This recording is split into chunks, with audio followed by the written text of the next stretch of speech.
people in the pub their opinion on crop circles, and you'll get a range of answers. The film you're about to see is a result of an objective approach to lift the lid on the real causes behind the crop circle phenomenon. I started by looking at crop circle researchers' efforts so far, and I have to say I was not impressed by most of them. Many are not scientifically qualified. They make far-fetched assumptions and use language which is ambiguous at best and meaningless at worst. They provide pseudo-explanations of how circles are formed, but clearly have no true understanding of what is going on. Some researchers, however, are more objective in their approach. Robert Hulse and David Cayton have been investigating crop circles since the mid-1990s and are well known for their activities in gathering and analysing physical and photographic evidence. I started by asking them how far back crop circles go. Oh, well, I mean, they've been around for hundreds of years. Certainly going back to the 17th century, the mowing devil woodcut is an example of that. But I feel that the early fairy rings, which were flattened areas of grass or crop, could well have been early examples of the crop circles that we see today.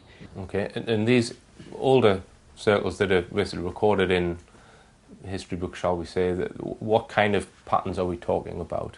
Well, more likely simple circles, I would say. Yeah. Becoming a bit more up to date in the 1920s and the 1930s, and even during the war, 1940s, people in the farming industry in those days remember when they were kids, they play in them, they find them on a regular basis.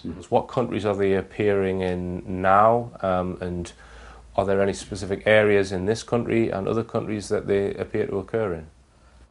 Well, they're all over the world, aren't they? Yeah. But, you know, latterly you've heard from in Scandinavia, Italy, Germany, France, Canada, yes, quite America, of a course. few in Canada. Canada, probably good ones there. Yeah. And in this country.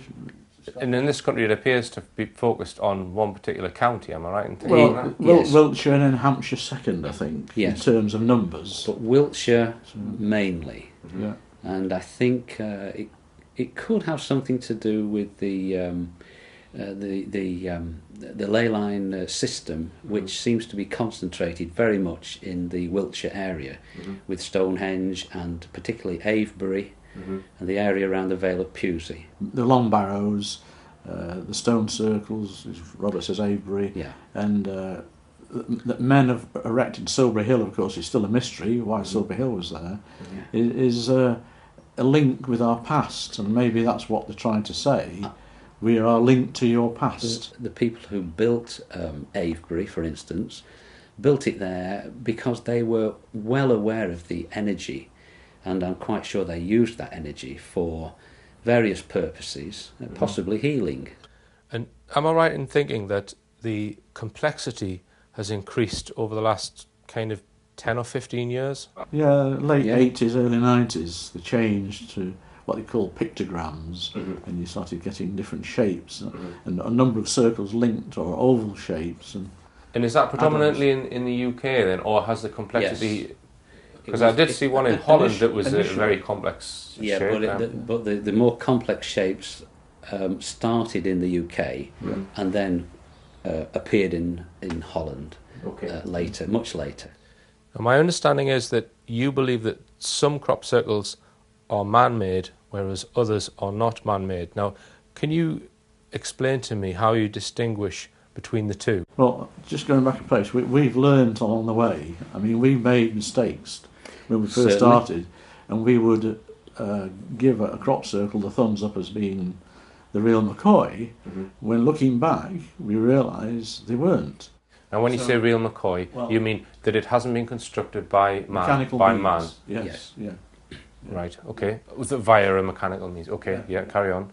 So you've made a mistake, and why Well, was that? because we were not recognising all the signs, and we were new to the business. It's a learning curve, and everyone wants to believe, including us, that the formation we've gone into, which reminded me of a bit of a trek on foot to get to them, you want it to be the bee's knees. Yeah, you don't want to be disappointed. Yes. You know? We didn't want to be critical. We wanted to find the real thing. Right, okay. And when you actually got down and started examining these things in detail, tell me what you started to find. Well, first of all, as you go into the formation, you can immediately get an overall impression Yes. by the general lay. Yeah. You know, either it's very, very flat or it looks a mess. Yes, I mean, the genuine crop circle is almost perfect. Yeah. The lay flows like water Yeah. flowing down a stream bed, you know. Okay. The man-made ones, because they are mechanically stomped, for the most part. In a half sort of pace, you get sort of bunching or layering of the crop, the seed heads. Yeah.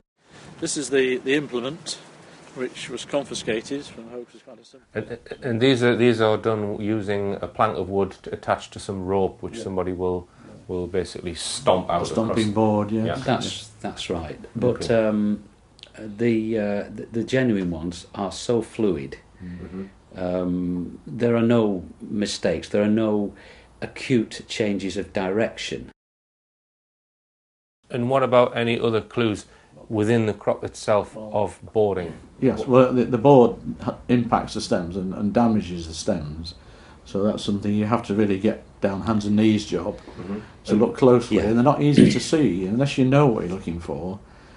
We've just come in the formation and disappointing immediately to find physical evidence of mechanical damage, and the lay is very unimpressive, very flat, and there's board marks all over the place, which is a terrible disappointment in view of our high hopes of moments ago.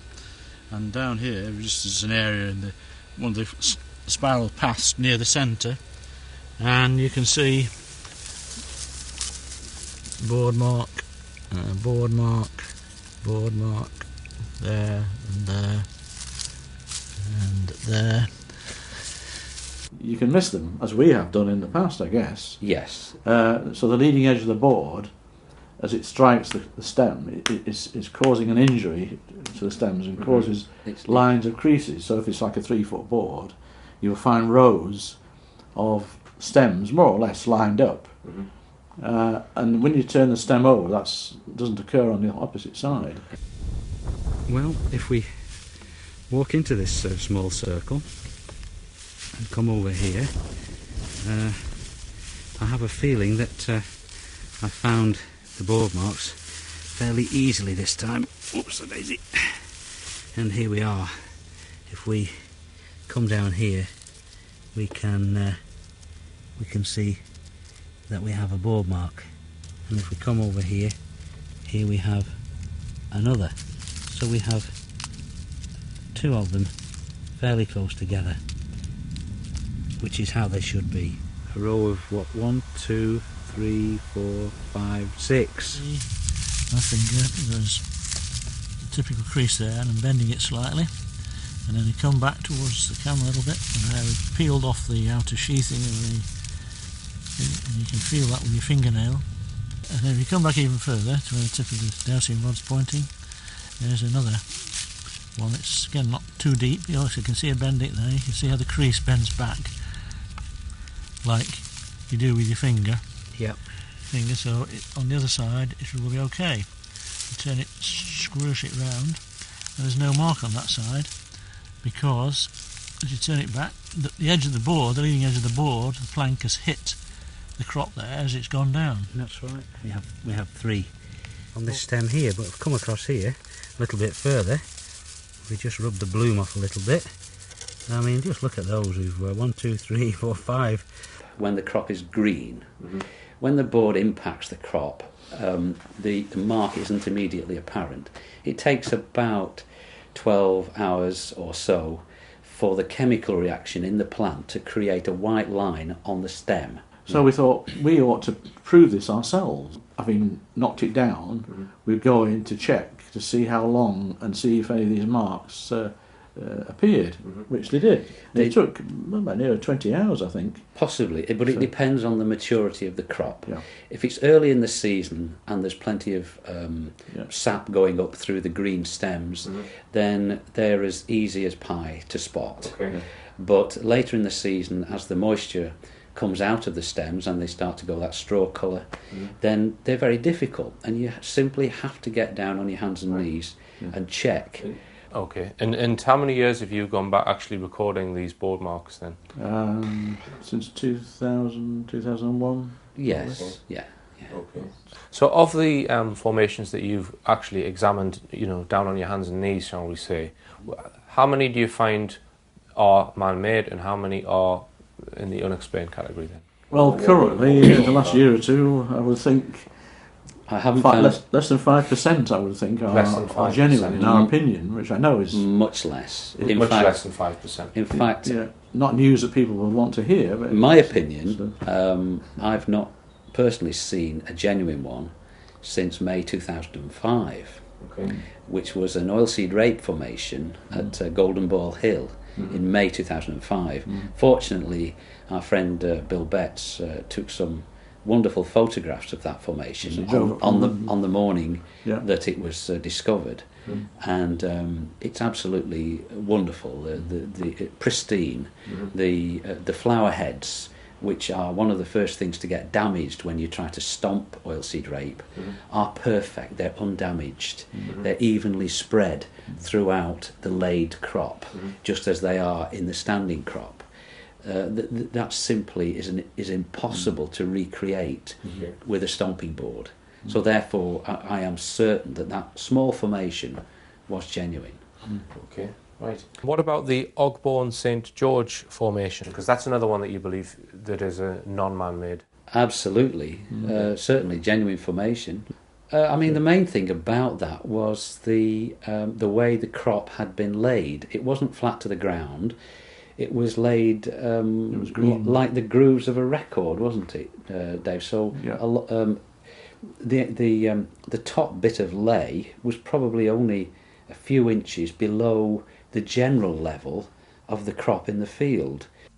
To illustrate what Robert means by the grooves of a record, we can zoom into the circle in question. The arrow here shows where the photograph to the right was taken. From ground level we can see the disturbance has occurred just a few inches from the top of the crop, but this has a significant visual effect when viewed from above. Ask yourself, what could create this kind of effect? Certainly not a plank of wood. Then the next band, slightly higher, then lower again, then higher, then lower, then higher, and so it goes on right across this circle. The effect is so delicate. Are there other pieces of evidence that might show what you refer to as a genuine crop circle? Well, we have what are called blown nodes. Now, what happens, we believe, is that in the genuine formations, heat from some energy is brought to bear on the crop, which heats the moisture in the stems. Now, as there's more moisture in the nodal joint of the stem, it acts like a pressure cooker, and eventually it will turn to steam inside the node, and it has to go somewhere, so it will explode a hole through the side of the nodal joint. I mean, the node provides the structural strength to hold the stem vertical, to take the weight of the developing seed head, to stop it toppling over. So that's the strongest part of the stem, is the nose. That's why there's space 5 or 6 up from the root. So that's softened to partly bend it at the node and produce the blown node as well, because of the pressure built in, like a pressure cooker. Quite simply, if you went to bend a stem of wheat, it would bend on the stem between the nodes. Yes, the straight portion. It certainly wouldn't bend at the node. I took some specimens to a botanist at Manchester University, a fellow called Dr. Roland Enos, and he had a programme going, funded by industry, the farming industry, or the Ministry of Ag, as it was, to test. And they were looking at lodging, which is a term used when the weather knocks crop down, which causes a lot of wastage to the farmer. And he couldn't understand how on earth they could be bent at the node, other than phototropism, as Robert just mentioned, as a natural force going to the light, horizontal and down. So you think it's two different effects. One is that something is heating the water up inside the node. The sugars, To soften the plant, yes. And then another effect, which is mechanical, or results in a mechanical effect of forcing the crop down in a particular direction. Exactly. Another researcher who believes there are at least two effects being brought to bear in the formation of genuine crop circles is aerospace engineer Roy Dutton. And you visited many of these crop circle sites and scratched your head and thought about it, and you thought, well, what could be causing this? I mean, I was particularly interested in the way that you analysed the lay of the crop. Could you tell us about that? First of all, I had to satisfy myself that what was producing these spirals was not a plank, or a roll or anything like that. Yeah. That these plants were genuinely bent without breakage, and beautifully inscribed into the crop. Okay. And Busty Taylor and Colin Andrews provided me with data, photographs and drawings of drawings from Colin Andrews, measured drawings showing how the plant was swelled, and also from Busty Taylor some very good overhead shots of small grape shot circles. And they're called grape shot, of course, because they tend to be scattered around some of the bigger formations.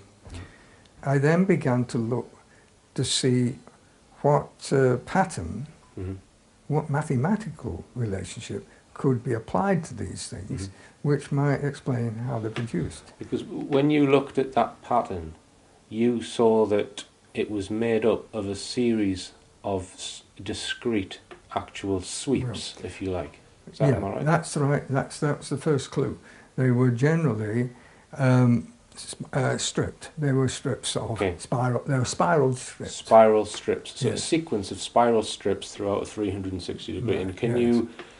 Because I know that you made a model, and we'll take a look at that, which actually demonstrates what the theory that you came up with, that it was a line scanner. One can split up the analysis of a swirled pattern. We can analyse a swirled pattern by looking to see what the relative vector is outwards and transversely, rotationally. Yeah. It looked as if they'd been formed by something going outwards from the centre of the formation at a steady speed, while something else was going round, rotating at a fixed rate, at an increasing rate as you went further out, like on a roundabout. See? I produced this model to demonstrate to audiences the principles involved. This little arm here, with the brush on the end, in fact is free only to move radially outwards. And it flips back to the middle and then begins to move radially outwards again in a straight line. But as this is happening, the whole assembly is rotating steadily in one direction or the other. It could be clockwise or anti-clockwise. So that the path travelled by the brush is a spiral path, a curved path. Now I'm going to try to demonstrate how the circle is produced in this way.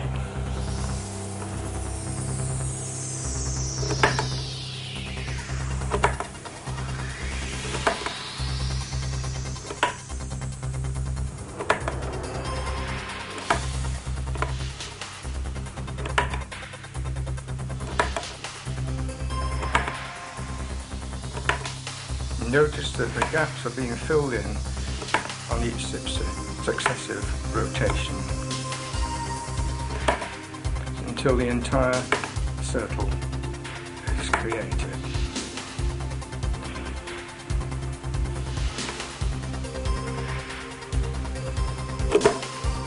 The actual shape of the spiral depends on the relative rate of outward sweep and rotation.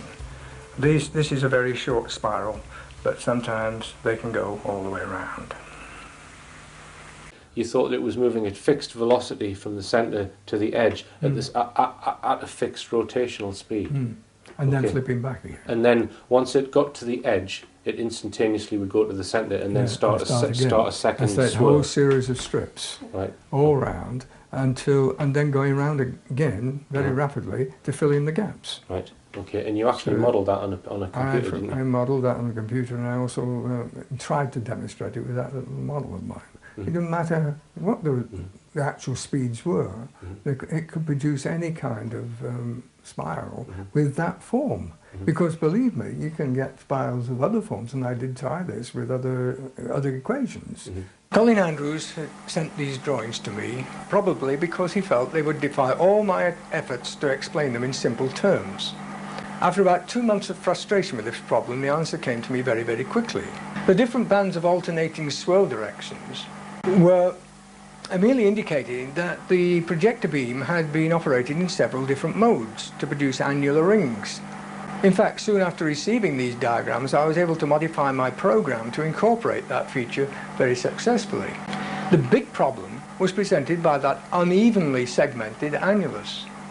Well, suddenly the penny dropped, as they say. The flattening had begun at position 1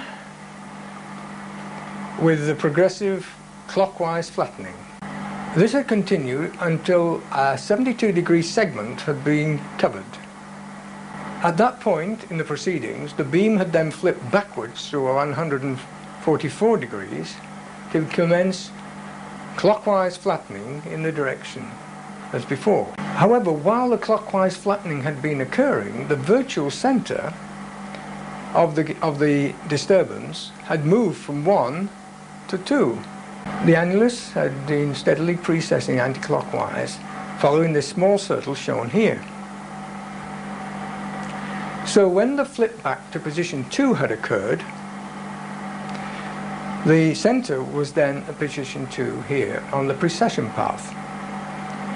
In all, this process had occurred 5 times to form the segmented circle or annulus that we see here. Now that little precession path circle had a diameter of 8 feet, which shows how large this formation really was. For me, this was undeniable proof that an advanced piece of scanning technology was being employed to produce those wonderful patterns. This is suggestive then that whatever technology is being used is being generated from at some certain height above the crop circle. And were you able to do any analysis to determine how high? No, because all I could say was that whatever it was that generated these things, it would have to be at a sufficient altitude so that to allow the beam to come down vertically. Right, okay. Yeah. The only thing that could create the flattening of the crops, which didn't damage it, and produce the heating sufficiently in the stems to cause the distortion of the stem cells. This was obviously energy which you had a mechanical property, not just an electromagnetic one. Right. It wasn't just microwave energy, it was something which also could push the crop in the direction of the beam motion. Let's just say then, if we have a craft which has got a huge, great big, just a long metal rod, 2 feet wide, on a pivot, and a machine that works in exactly the same way that your machine works on a much larger scale, right? It could, and if it was high enough up in the sky, it would produce that crop circle in exactly the same manner. The only difference being, it's not a physical metal rod which has been used to flatten the crop. So there was another case where there was no crop circle produced, but the farmer witnessed 2 feet wide black tubes. Yes, Mr. Ball. And he told us about this event that occurred the year before. It was overcast, no sunshine, sort of a dull-ish sort of day. It's this field here. It was in winter barley at the time. It's a cornfield most of the time. And looking across, diagonally, looking at the wood behind, it was to the left, about halfway along the wood line that you can probably see on the film. The first one, where I stood in the field nearby. And then, when that died away, the second one appeared nearer the tree, near the woods, in the far distance. And suddenly, in front of me was a tube running up about 1,000 feet. Oh, well, I'm not a good judge, but I would say 1,000 feet plus are coming down out of sight onto the ground. This was not very many yards away from me, but the important point about it that struck me with it was the circular motion of the ashes in the grit on the ground. It didn't appear to be being sucked up the tube. It was just rotating at high speed on the ground, about 2 feet wide, 2 feet 6 perhaps on the ground. And the tube was vertical and perpendicular, and it didn't grow at the top or anything. And that was unusual. That was one of the unusual things about it. And this went on for several minutes. And then this died away, and then another one appeared about 200 yards from me then, in the other corner of the field. And this was a similar situation, again, lasting about the same time. I've worked these fields for 50 years, and I've never seen anything like it before, nothing at all like it. This is a diary of 1990, the year that we saw those tubes we were describing in the field, and just to show you that the entry was made at the time as shown here. And it occurred to me that he could have witnessed the kind of beam that I'm talking about. Mm-hmm. That this was the kind of energy that might be used for crop formation. But he was watching it, he was looking at it with the beam unfocused. Mm-hmm.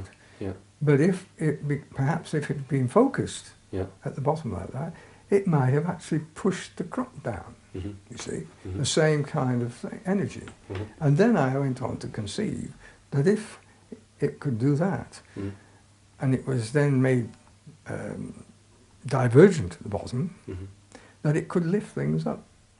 The only kind of energy I could think of might be microwave or high frequency gravitational radiation, which would have that effect of actually distorting the plant, and pushing it down in that way. Now that was just a wild guess, but it is possible that is the sort of energy that's being used. And if that energy is focused in some way, then that will determine the size of the strip. The width of the strip. The width of the strip, yes. So it seems to me, if someone's got that kind of technology, it would be the simplest thing in the world, I think, for them to link the computer graphics system up to the projectors. It might be more than one projector underneath, and create any picture they like in the crop. It doesn't have to be spiral circles. It could be programmed to flatten the crop in straight lines. Well, it's like your television set. If you think of a black and white television, there's only one dot making making the entire picture, and the dot's either on or off, and it's being scanned across. So if you have scanning something that can affect or not affect, the lay of the crop, then I guess you could build up any picture you like. Yeah. What I am going to ask you to do is, and I want you to put them into two different categories, man-made and not man-made, and then perhaps we can spot a pattern by looking at the patterns within them. The following crop circles have been found by Robert and David to contain board marks and are therefore all man-made.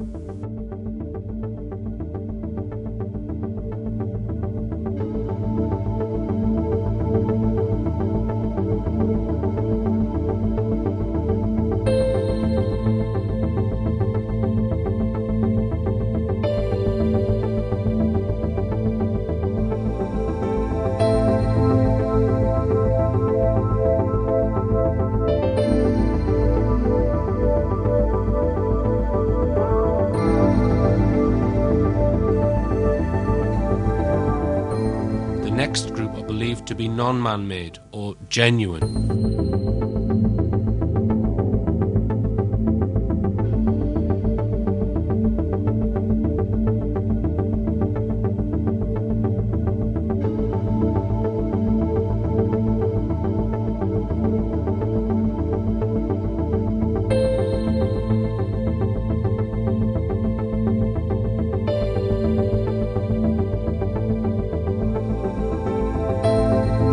Sure about the Galaxy one, are you? I am sure about the Galaxy one, the Mill Kill formation from 2001. Was it August 2001? And what are your conclusions on that? It's absolutely genuine, Right. without any question at all. So are we saying that you think the more complex ones are more likely to be man-made? Is that what you think? Generally speaking. In our experience, the genuine ones have had a more organic sort of quality to the design, whereas the man-made ones seem to be more, arithmetical and, Right. the kind of thing you would design on a draftsman's table. Cute lines, and also the fiddly bits. Yeah. The favourite thing in the last years is to put little nests in, crowns, almost like wedding cake effects, twist the stuff round, do a bit of handwork, and it's done by hand mostly. Yeah. And people are blown away by that and think, whoa, this is something special. Look at all these intricate designs within the design. The Mayan Aztec kind of designs, as far as I'm concerned, they're all man-made. Yeah. They're all tapping into this 2012 event. They cunningly design topical themes and things to do with eclipses, astronomy or whatever's going on in the sky, in the heavens, they pick up on and translate to the shape of the formation on the ground, knowing that people will warm to that theme and think themselves very clever to pick up on these links and then go on conference platforms eulogising about the crop circle and talking about these connections, and making a bit of money on the way as well. When collecting evidence at the scene of a new crop circle, David Cayton often takes radiation readings. He has found that the formations which he believes to be man-made produce nothing more than background radiation. However, on 2 separate occasions, David has measured effects on his Geiger counter in non-man-made circles. In this case, David's meter reads 18 times higher than the normal background level. David telephoned the National Radiological Board headquarters from the crop circle and spoke to an instrumentation expert. He believes that the effect on the meter was not caused by dangerous particle or ionizing radiation, and the cause was probably electromagnetic in nature, although one cannot conclude where the source of this energy is. In the 1980s, at a time before complex man-made circles were being produced, an independent research group was set up called the CCCS, the Centre for Crop Circle Studies. Originally headed by scientist Professor Archie Roy, its goal was to find out the cause behind the crop circles. At its peak, the CCCS had over 1,000 members, but during the 1990s, membership dwindled due to the disillusionment felt by members who found more and more man-made formations. It eventually ceased carrying out research in 2005 with no firm conclusions. And what about government involvement in crop circles? According to Nick Pope, the Ministry of Defence's first involvement with crop circles was in 1985, when the Army investigated a crop circle reported to them by a farmer. A few years later, in the late 1980s, the government organisation ADAS was given some crop circle samples by the CCCS. An analysis was carried out at a government lab in Wolverhampton. They were passed some samples from the CCCS of soil and stems to analyse. And they got virtually the same results as Dr. Bill Levengood did in America. And they put some reports out on the media. But once the story got out that government was spending taxpayers' money on such research, questions were asked in Parliament in the summer of 1989. Sort of challenging the Speaker in the House, why were ADAS wasting time and public money looking at silly crop circles, was the term used. And the 2 scientists from the Wolverhampton laboratories where they worked were shortly afterwards made redundant, sacked or whatever. And my belief is that was there were sort of scapegoats to stop other government agencies and laboratories getting involved with this seriously. The following summer, in 1990, a 3-week project Project Blackbird was embarked upon by crop circle researchers Colin Andrews and Pat Delgado, BBC Television, Nippon Television and the Ministry of Defence, to try and solve the mystery once and for all. Margaret Thatcher was the Prime Minister at the time, and in the early 90s, when these pictograms started to appear, she asked questions apparently in her cabinet, what is going on? Yes. And she authorised the army to go into the fields, and I think it was a 3-week exercise. This was all before my time, actually, but people like Colin Andrews was involved and Roy Dutton physically, and they set up an operation which was called Operation Blackbird. Andrews appeared on TV each day as the results from their night vigils transpired. On day 2, a crop circle appeared, and Andrews gave a television interview showing great enthusiasm, only to be made to look foolish sometime later when it was revealed that it was a hoax. Looking back on this project today, it seems likely that Colin Andrews was set up by certain people within the government as a deliberate attempt to show to the public that the phenomenon was not real. Unbeknown to everyone, at the same time, the army were in fact carrying out a separate secret project 19 miles away at Silbury Hill. It seems Project Blackbird had 2 hidden agendas. Firstly, to debunk the world's leading crop circle researchers, and secondly, to divert media and public attention away from the secret Army crop circle surveillance project at Silbury Hill. This event marks the last known government involvement with crop circles, or at least that has been admitted to. After this date, many believe that the issue was taken out of the hands of visible government, and investigation allowed to continue in the hands of British and American intelligence. The government, the military, know full well that this is a real and important phenomenon, and they weren't wasting their time. They were investigating something extremely important, and they're still doing it today. Military helicopters and on some occasions AWACS aircraft are sometimes witnessed by crop circle onlookers, seemingly analysing the crop circle areas. I mean, we've filmed Apache attack helicopters hovering low over the East Field in the Vale of Pewsey. If a politician was to stand up in Parliament now and say, are we spending any government funds on this phenomena, you think the answer would be emphatically no, then? They would deny it, I'm sure. They would deny it, but the helicopters are all over the place. They're there all the time. Some have witnessed these military helicopters chasing small glowing balls of light above the crop circles. Without any doubt, the balls of light are a real phenomenon. Okay. Definitely. In fact, by the East Field, we have Golden Ball Hill, which has been called Golden Ball Hill for probably centuries. The reason being, golden balls of light have been seen there for so long. The military and our government have known about the real phenomenon for many, many years. Right. And there's probably a need-to-know basis going on here as well. Okay. Now we'll come back. I felt I had to get to the bottom of the complex man-made crop circles in order to fully understand what is going on.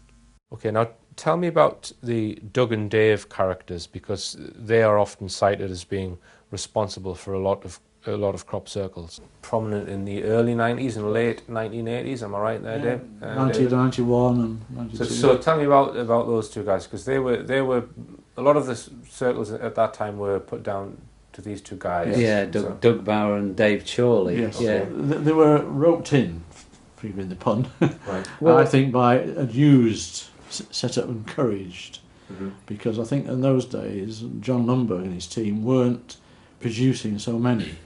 It was in their early days. Okay, so John Lumberg, he's responsible and admits to being responsible for some of the very complex formations, and he even has a website which promotes that, circlemakers.org. Absolutely. Okay. And it's a good website to have a look at, because people can really see how these complicated formations are created.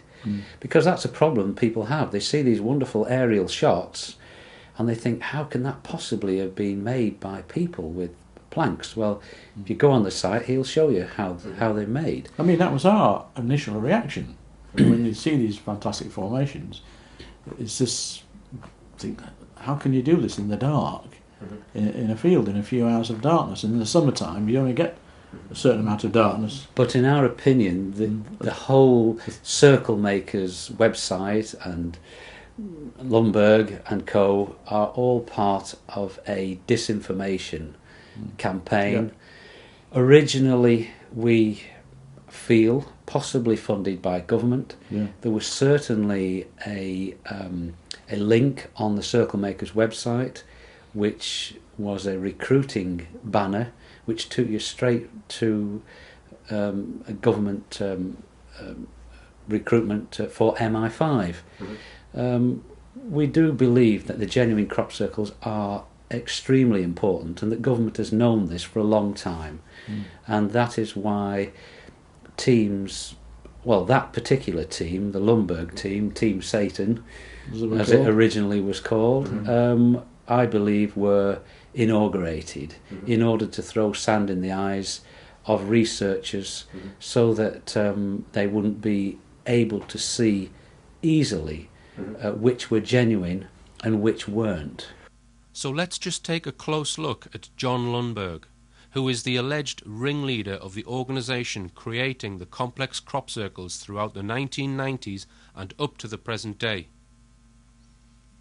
After leaving school, Lundberg studied fine art at Middlesex University. Then, in 1992, did a master's in sculpture at the Slade School of Fine Art in central London. At this time, literally next door to his art school, was the anonymous headquarters of MI5. It housed the Director General and some of the most top-secret and controversial of MI5's active service units. Lundberg's final year at university was spent studying next door to this secret office. It's well known that intelligence agencies often recruit agents in their final year of university. So when did Lundberg actually start making crop circles? On his own website he claims he started in the early 90s, which presumably means after he finished art school in 1992. Wikipedia discusses a crop circle he made in 1993, so it would seem 92 or 93 is the year he started. In other words, shortly after leaving Slate Art College, which was next door to MI5. Considering some of the actual crop circle designs themselves, I personally do not think these circles have been designed by the mind of an artist. This example shows the number pi encoded in degrees of arc around a circle to 9 decimal places. This has been designed by a mathematical mind, not an artistic mind. That is not to say that Lundberg and his team do not implement these patterns, just that it is unlikely they have designed them. Robert Hulse and David Cayton allege that advertisements for jobs in MI5 have been placed on the Circle Makers website. These adverts no longer exist, but there are other references to MI5. After logging onto the site, if one clicks View Source to view the HTML code behind the website, we can view the keywords which the person designing the site has assigned to the site. The second keyword is MI5. Other keywords include British Security Service, spy, intelligence, CIA, espionage, and terrorism. Further references to MI5 can be found in the text itself.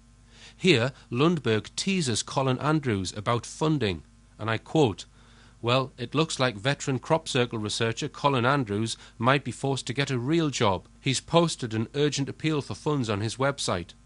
If all else fails, Colin could join MI5 PSYOPs department and retrain as a crop circle maker." Now, you might think these references are just too blatant, but I believe there is a degree of double bluffing going on here. Another fact I found peculiar about the website is its hosting arrangement. The Circle Makers site is hosted in Pittsburgh in the United States. It's fairly unusual for British organisations to host their sites in America. I checked the Whois register, which is the Internet Register of Domain Names, to see if there was any useful information. As expected, Lundberg is listed as the owner. The administrative contact, however, is listed as John Kurzak from Michigan, along with his phone number. I telephoned the number, but that number is no longer assigned to a John Kurzak. He has presumably moved on from the Michigan address. I searched for John Cusack in the American White Pages. Cusack is quite a rare name, and I found there was only one John Cusack in the whole of America. Cusack is a 61-year-old colonel in the United States Air Force, still in active service at Randolph Air Base in San Antonio, Texas. I telephoned Cusack and asked him about the Circle Maker's domain name. He seemed genuinely to have no knowledge of the site.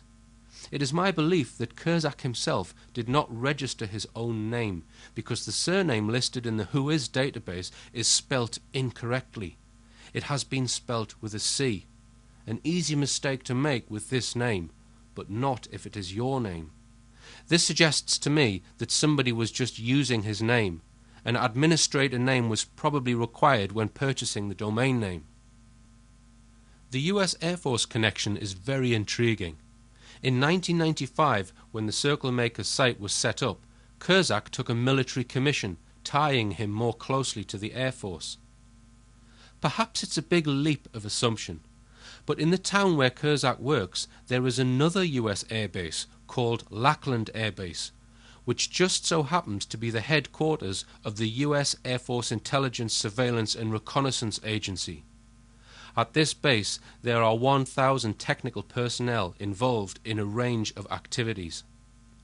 It's a big leap, but perhaps this is where the crop circles are designed. And what about financial arrangements? If the circle makers have spent the last 17 years flattening crop fields, how have they managed to earn a living? What are their business activities? I searched the online CreditSafe database, which lists directors of all UK companies, past and present. I found that in September 1999, Lundberg set up 3 companies. These were called Developmental, whose activity is listed as other computer-related activities, Vagrant, listed as other business, and Stimulant, listed as other business. Stimulant Limited did not trade and was dissolved some time later. Lundberg's partner in these businesses was Matt Glubb, a talented web designer whose role was probably to work on the Circle Maker's website. From the figures available, both of these companies had minimal assets and cash. It is unlikely they were successful, as they were both eventually dissolved. So where were they getting their funds from? An interesting quote on the Circle Maker's website alludes to the fact that Lundberg and Glubb were being funded by somebody. I quote, "You'd be surprised how expensive running a successful website can be. But don't panic, we're not going to ask you for money. Our retainer from sources we'd rather not disclose has kept our virtual head above water." Consider for a moment if it is likely that a bank or investor would fund such activities. We know that Lundberg has what he calls on his website a retainer, i.e. something is funding him. Mm-hmm. And so let's just consider that you went to someone with a business proposition and you said, right, well, I've got this great idea of making patterns in the crop. It's a great business idea. I want some funding. I want to start a website telling people how to do it. And by the way, we are breaking the law every time we do it. Yes, it's So you go to some person, let's say one of these venture capitalists, something like that. We've got this great idea. We go out, we break the law, we break into farmers' fields, we flatten the crop. We've got these great designs. Can you give us a retainer to allow us to continue with our ideas? Do you think that you would get a private investor that would fund such an organisation? I wouldn't have thought so. And I can't see any high street bank manager giving the green light either. And say, here's a few £1,000, lads, and get started. Yeah. I decided to check out Lundberg's residence, which is an apartment in London. I decided to run some land registry checks on the apartment, and I came up with some bizarre findings. The block where Lundberg lives, built in 1995, contains about 40 apartments.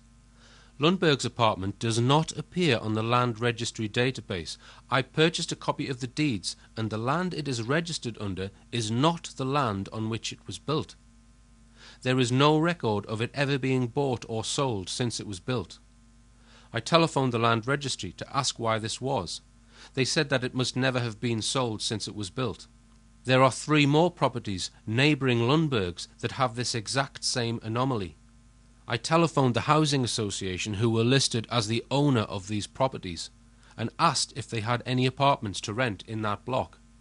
They said they have 4 and said that the tenants in those properties were, quote, a different type of tenant to our normal tenant.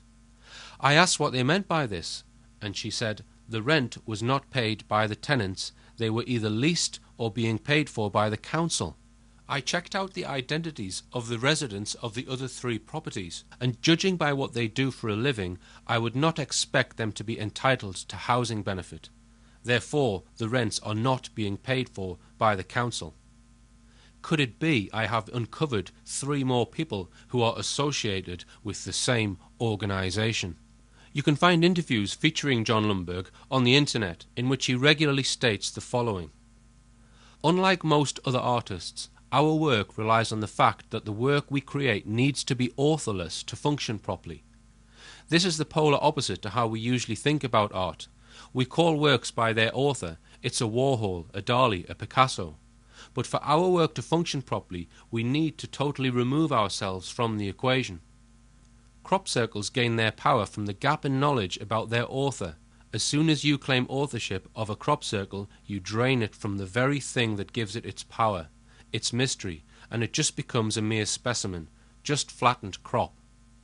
Now this all sounds very nice, but to me it is an obvious tactic which has been adopted as a means to confuse the public into not knowing which circles are genuine and which ones are man-made.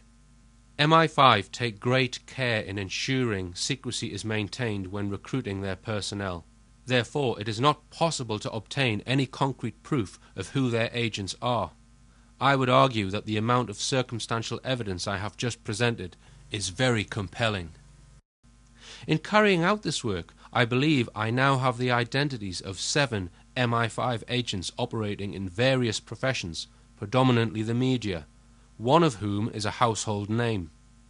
For my own personal safety, this information has been shared with a number of trusted individuals who are holding the information at this time. Government realised how important these crop circles were, and therefore they needed somebody they could rely on to try and rubbish the phenomenon. Yeah, it's probably sort of conscripted. Yeah.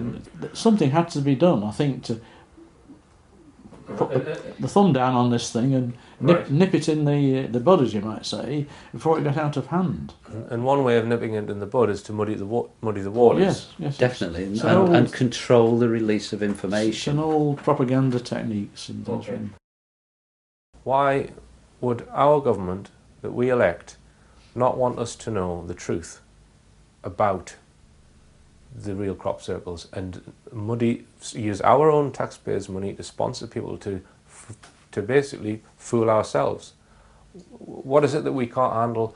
What's going on here? What's the reason why people are diverting and confusing the issue, or the government is? The reason is very simple. We are not alone, and we never have been alone. Many people have tried to explain why these entities are producing these circles in the ground. There are lots of different theories, I guess. Have you developed a theory on that, Roy, at all?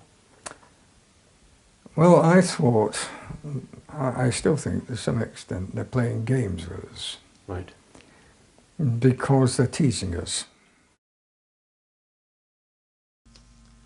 Whatever the true cause of the genuine crop circles, if millions of pounds of taxpayers' money is being used to sponsor the psychological manipulation of honest people, then this is a crime on the scale of Watergate.